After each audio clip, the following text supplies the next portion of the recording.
Allahu Akbar, inna lillahi wa inna ilaihi raji'un. Dia dipanggil oleh Allah Subhanahu wa taala dalam sujud terakhirnya. Ya. Jadi bapak-bapak ibu sekalian yang dirahmati Allah, kalau kita lihat dari kisah ini kayaknya perkara sepele. Dia bukan tampang ahli surga, bukan tampang orang soleh, bukan tampang orang yang ahli ke masjid, tetapi ternyata sisi kemanusiaannya, yaitu dia adalah orang yang mengorbankan hartanya untuk menolong anak yatim. Ya. Dan kejadian seperti ini, ahli surga yang tidak tampak itu pada zaman Rasulullah SAW juga banyak.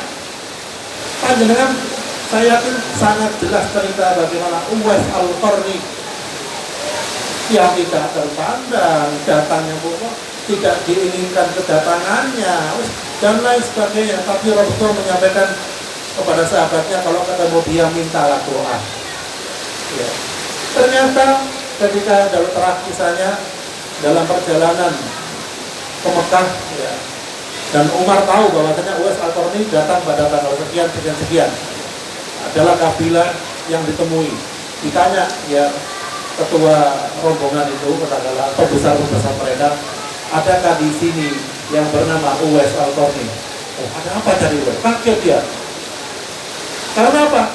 Dalam rombongan itu Uwais Al-Qarni bukan sebagai ulama besar, bukan kelihatan sebagai orang yang soleh, yang terpandang, yang naik onta, yang dengan megahnya, tidak. Tetapi ternyata dia dalam perjalanan itu sebagai buruh. Bayangkan, sebagai buruh yang disuruh untuk menjaga onta, menjaga kuda, menjaga perbekalan dan lain sebagainya. Ternyata dia dicari oleh sahabat, dan sahabat Umar ini mau minta doanya. Jadi bisa dibayangkan, ini kisah Uwais Al-Qarni. Dan kisah-kisah yang lain yang Rasulullah tunjukkan kepada para sahabat juga masih banyak lagi. Oleh karena itu ternyata dalam Islam itu selain ibadah yang kita pupuk, bacaan Al-Quran, sholat jamaah 5 waktu, berdakwah dan lain sebagainya, ternyata sisi kemanusiaan ya itu juga utama yang perlu dilakukan. Terutama tadi adalah menyantuni anak yatim. Kemudian yang selanjutnya kurang 3 menit insyaallah, ini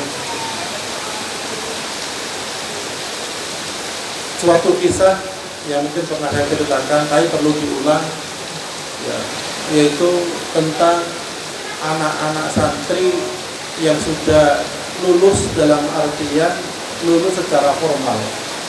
Ya. Datanglah dia ke kiainya menyatakan mau lulus, mau pulang dari pesantrennya.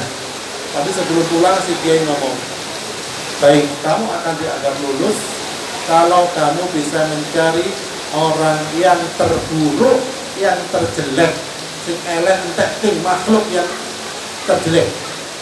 Ya, apa jawaban anak? Oh, gampang itu.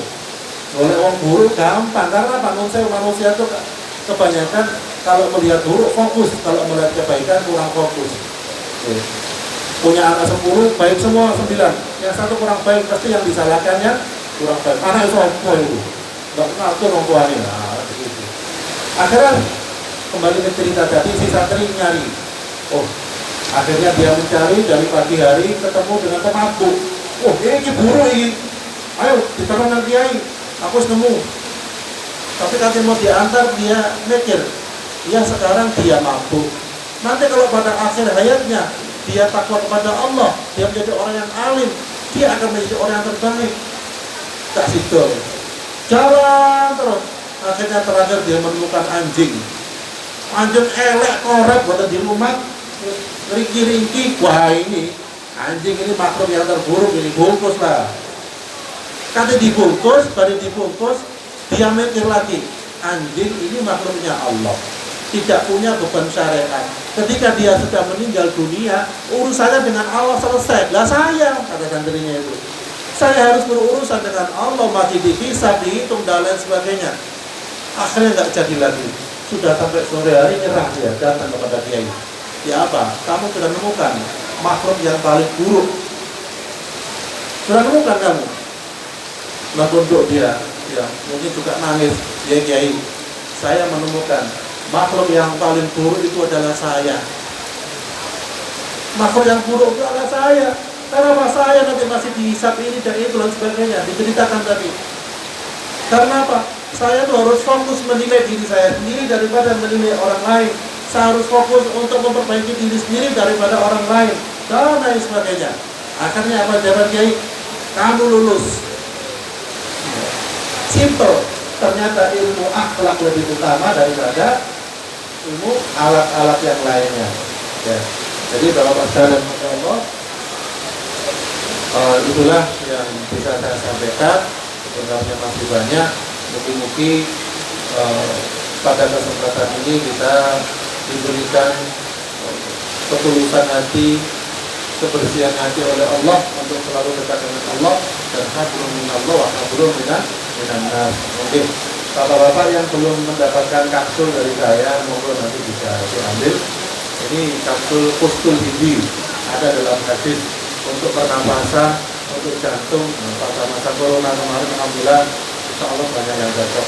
Monggo ini sama-sama bulan Ramadan membersihkan hati kita, membersihkan jasad kita dari segala macam penyakit. Insya Allah nonton yang bisa saya sampaikan, kurang lebihnya mohon maaf. Akhirul kalam, subhanallah wa bihamdihi, asyhadu an la ilaha illa anta, astaghfiruka wa atubu ilaik. Assalamualaikum warahmatullahi wabarakatuh.